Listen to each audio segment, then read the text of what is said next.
And the first market that we launched in was the UK, United Kingdom, and everyone in the United Kingdom upon launch could use our service because all you needed was a mobile phone. Any mobile phone could make a phone call, and any mobile phone could receive a text message. But the next challenge we faced is, of course, we have to make this into a robust commercial service.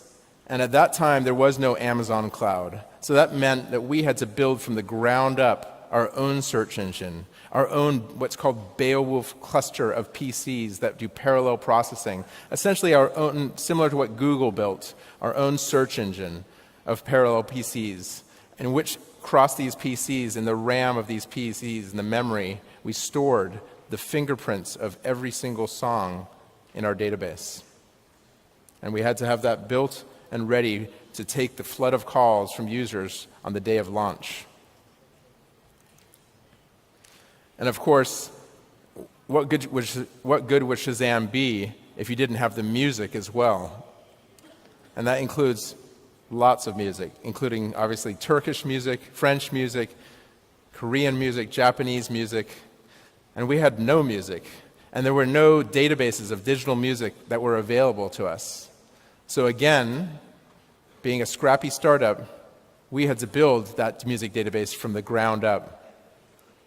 And so what we did is we hired a team of 19-year-olds and 20-year-olds to take CDs and put them into computers, and then we would take the fingerprints of every single song from every single CD, and then they would type the name of every single song and type the name of every single artist and every single album cover for every single CD available in the UK market for our launch.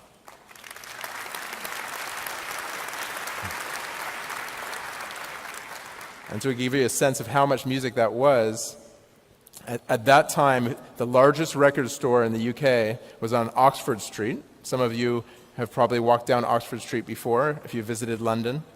And in that store were 15,000 CDs. So if you had one of every CD, one of every album available in that store, you would have 15,000 CDs, or about 200 to 250,000 songs.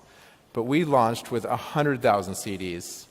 1.7 million songs. So we felt like we had a tremendous amount of music at launch.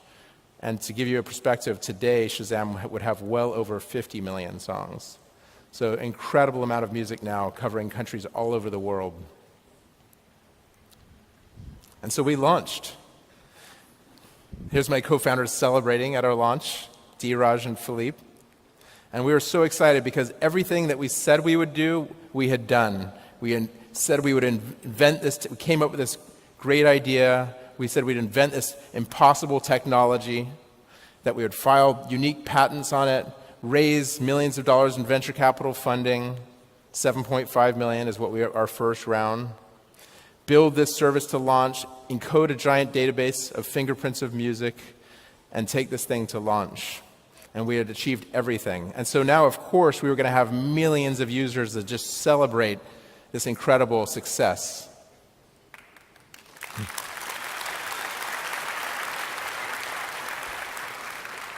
Not so fast, because actually it didn't turn out that easy. Because actually we didn't get millions of users. When we launched in 2002, in that world before apps, it turned out it was very, very hard to get the word out, to get new users, and to grow at this astronomical rate. And so actually the company from 2002 until when the iPhone App Store launched in 2008, for that 6-year period, we struggled. And we almost went bankrupt several times during that period. We had 2 rounds of layoffs, and we barely survived on very little revenue and very little funding.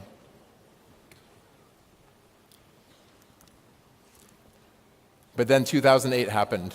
The year after the iPhone launched is the year that Apple launched the App Store. And in that App Store were just a small number of apps, one of which was Shazam. And it was then that suddenly Shazam realized its dream, because finally it existed in a way that it had always meant to be, with a beautiful app experience, something that you can download from an app store, a wonderful graphical experience, and we're instantly one of the most successful apps from the day of the App Store launch until fast forward to today. And so today, Shazam has had well over 1 billion downloads around the world, hundreds of millions of monthly active users.